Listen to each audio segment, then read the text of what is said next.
The first question is from Mehtab, West Bengal, India. Is it permissible to convert a church or a temple into a mosque after that area is conquered by the Muslims? And a similar question of the same category is asked by Munir from London, UK. What are your views regarding Erdogan, the president of Turkey, converting the Hagia Sophia from the status of a museum to that of a mosque? There are two questions asked by the brothers.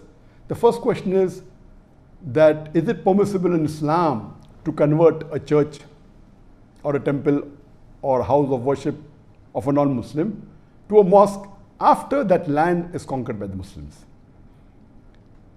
The reply to this is yes. There are several hadith and there are several references that it is permissible to convert the house of worship of the non-Muslims to a mosque if the Muslim wants to after they conquer the land. But regarding those places of worship where there is a contract with the non-Muslims, for example, if a non-Muslim has a contract with the Muslims and they have a treaty that we accept you as our rulers, or if the non-Muslim they surrender and they agree to be under the rulership of the Muslims, then these non-Muslims are called as dhimmi. So as far as non-Muslims who are dhimmi, who are protected by the Muslim rulers, in this there's a special condition and a treaty that their lives will be protected by the Muslim rulers, their houses will be protected, their place of worship will be protected. So in such a case where there's a contract between the Muslim ruler, or they have surrendered to the Muslim ruler, or they have invited them to take over from the ruler which is unjust, and if there is a contract and there is no war, in these cases they are called as dhimmi, and the non-Muslim they have to pay a jizya for protection. Under these conditions, the Muslims are supposed to protect the lives of the non-Muslims, their homes, as well as their house of worship. But they cannot build new house of worship which belong to non-Muslims. They cannot expand it, but they can keep it. And here, the Muslims will not touch the house of worship of the non-Muslims. But if the Muslims conquer the land, in this case, it is perfectly permissible for the Muslims to convert it into a mosque. As far as the second question is concerned, that what are my views regarding the issue that has taken place today?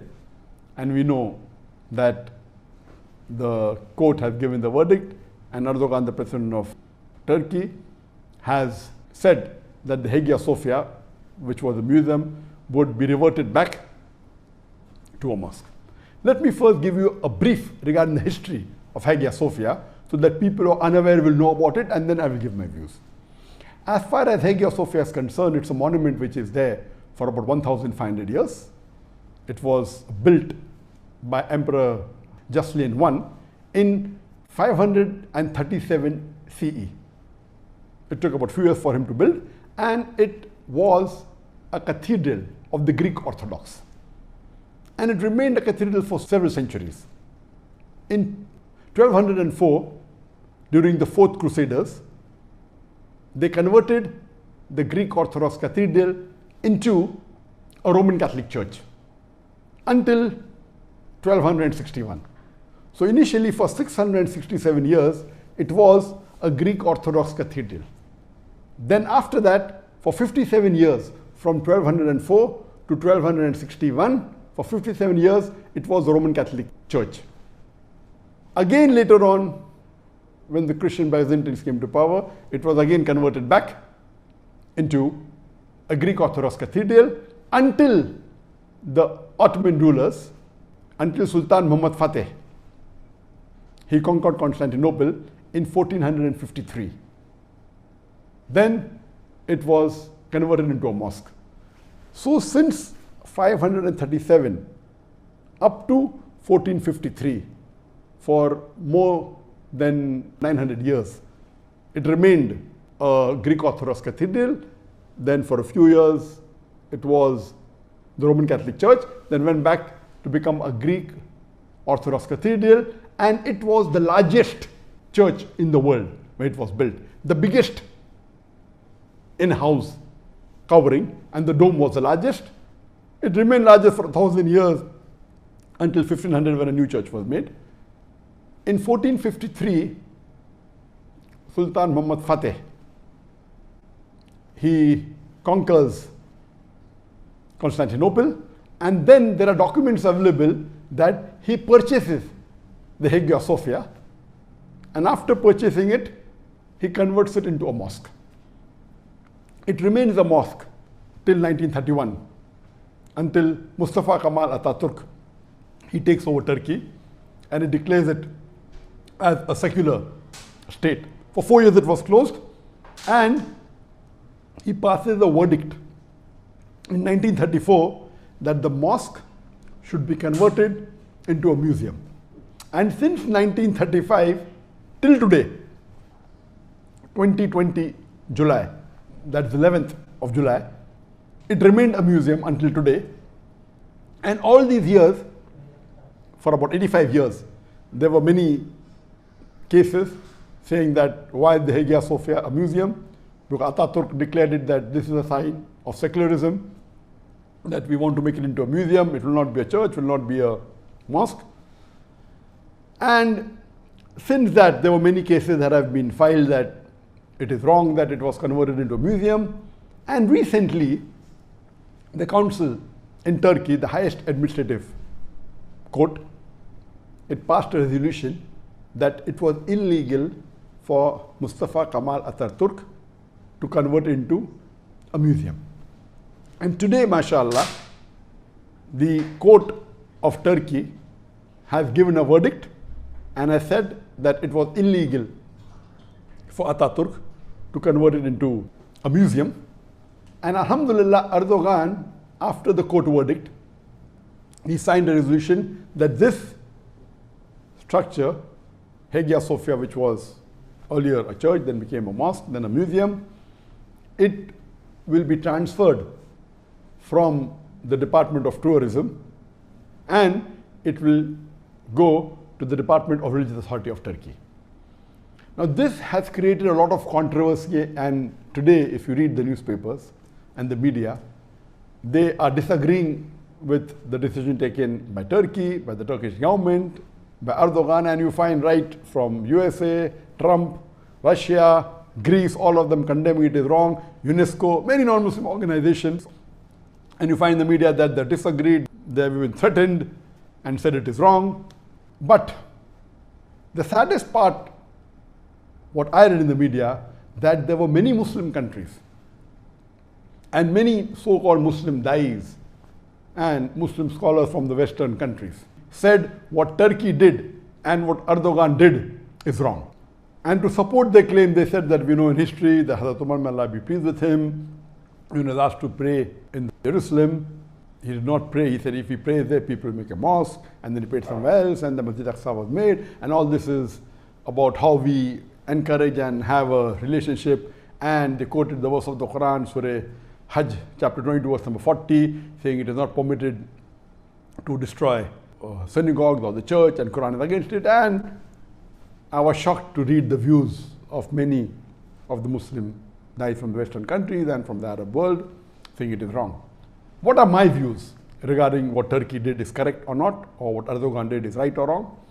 As far as my views are concerned, the hadith quoted and the incidents quoted by the Muslims regarding Hazrat Umar, may Allah be pleased with him, that he did not pray and he prayed somewhere else, and there were treaties between Muslims and others that your lives are safe and your places of worship are safe and Muslims will not enter your places of worship.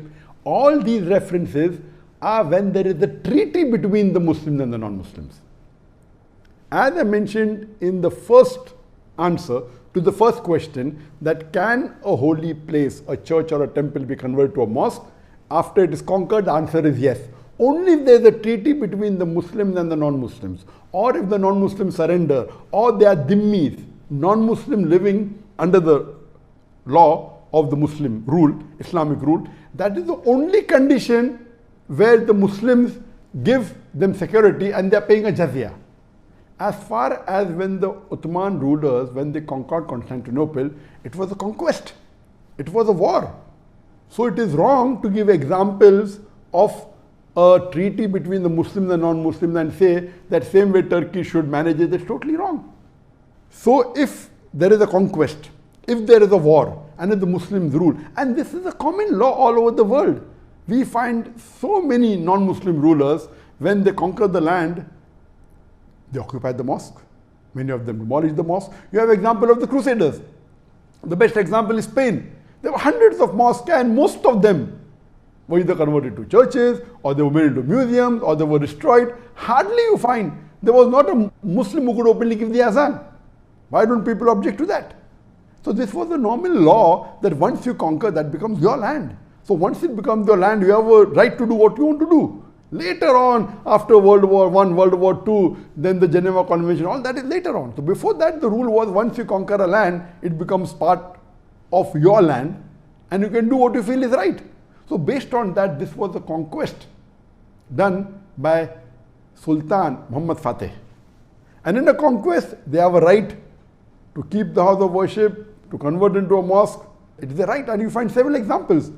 In fact, if you read the hadith of the Prophet ﷺ, I'll give you one incident which I don't want to give it, but to reply to these Muslims who are attacking Turkey and attacking Erdogan, that if we read the seerah of the Prophet, if we know in the seerah of the Prophet, when Muhammad ﷺ migrated to Medina and later on he came back to Makkah, during Fateh Makkah, what did he do? When he came back with about 10,000 Sahabas and it was a victory, the first thing he did was he went to Kaaba, which was the house of worship of the non-Muslims. There were 360 idols in Kaaba. He went in the Kaaba and recited the verse of the Quran from Surah Isra chapter number 17 verse number 81, which says that وَقُلْ جَعَلْ حَقْ وَزَاقَ الْبَاطِلِ إِنَّ الْبَاطِلَ كَانَ زَهُوقًا. When truth is hurled against falsehood, falsehood perishes. For falsehood is by its nature bound to perish. And he destroyed all the idols. Imagine today if the non-Muslims object and say, what you did is wrong. Will the Muslims agree to them? It was a house of worship of the non-Muslims, right or wrong? Yes. But it was a conquest. Though it was a bloodless conquest, it was an easy thing. Once they ruled the land, they destroyed the idols. And that is in Islamic history. So do you mean to say what Prophet Muhammad did is wrong? And many may not be aware that Makkah is also mentioned in the Bible. If you read the Bible in the book of Psalms, chapter number 84, verse number 5 to 7, it says, blessed are those people who travel to the valley of Bakkah. And the same Bakkah, the word is also mentioned in the Quran, in Surah Imran, chapter number 3, verse number 96, which says the first place of worship, the first house of worship of Allah was Bakkah. Same word what the Quran mentions for Makkah, Bakkah, is also mentioned in the Christian Bible. Imagine today the Christians say that Makkah belongs to the Christian and the Muslims should give it to them. Will the Muslims believe?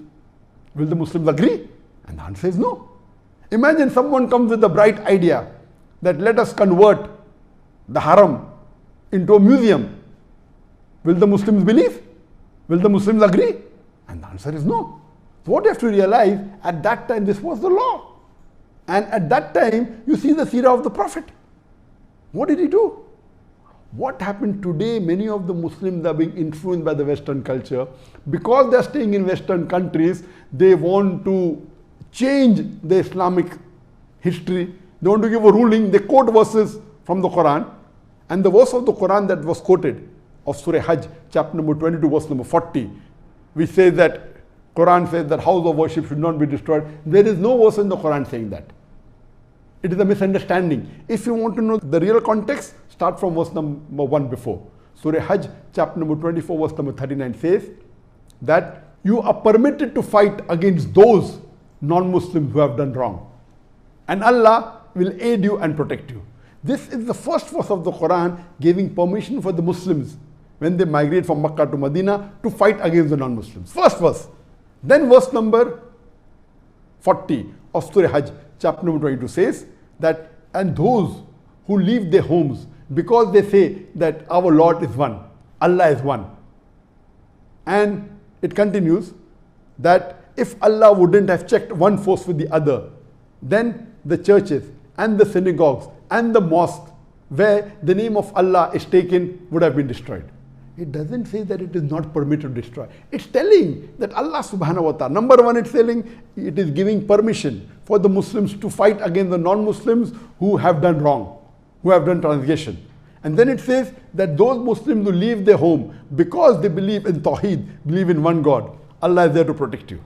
And then it says, if Allah wouldn't have checked one group against the other, then the places of worship, like the synagogue, like the church, like the mosque, that would have been destroyed. Giving indication, doesn't say that you cannot destroy. For knowing the real meaning, go to the tafasir. And if you read Qurtubi says very clearly that what I said in the reply to the first answer, that if there is a treaty between the Muslims and the non-Muslims, if the non-Muslims become dhimmi under the rule of the Muslim rulers, if they agree that the Muslims are the rulers, or if they surrender and there's no conquest, and if they are paying jizya, if they are paying a tax for protection, it becomes the duty of the Muslims to protect the lives of the non-Muslim, the dhimmi, to protect the homes and protect the house of worship. But again, Qurtubi says, you cannot build a new house of worship for the non-Muslim because it is sin. But what is there, it can remain. They cannot expand it also. So if there is a treaty, or if the non-Muslims have surrendered, in this case, yes, you cannot occupy it, you protect the house of worship, but cannot build a new one, cannot expand it. But in conquest, if there is a war, and if the conqueror is there, then it is the right of the Muslim ruler to do what he wants, because that becomes part of his land. So please don't quote some hadith which is out of context. And there are several hadith of the beloved Prophet Muhammad where he told the Sahabas that go and destroy the idols. Several. He has told Khalid bin Walid, may Allah be pleased with him, go and destroy the idols. There are several. He has told Hazrat Ali, may Allah be pleased with him, go and destroy the idols. There are several hadith in Bukhari, in Muslim. Muhammad himself destroyed the idols in Makkah.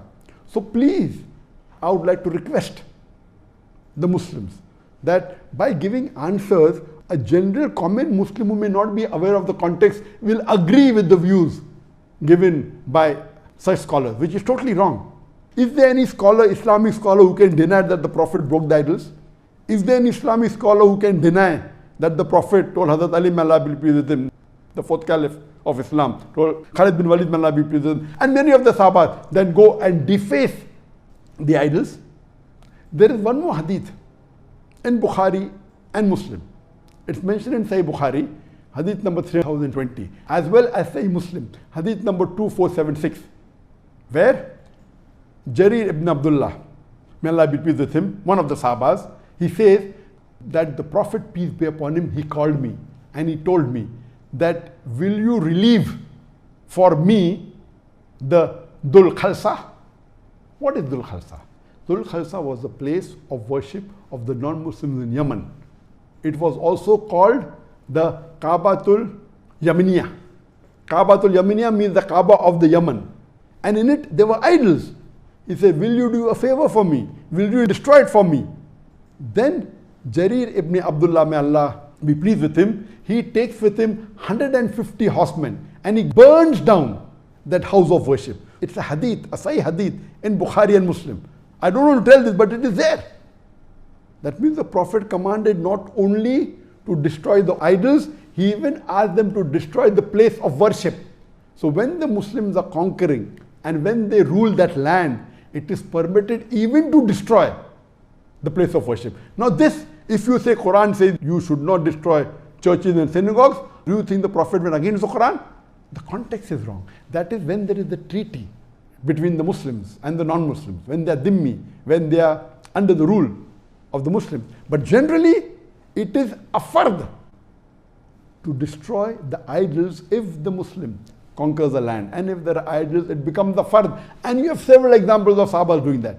It is umpteen number of hadiths are there. So to try and misguide telling that it is not permissible is totally wrong.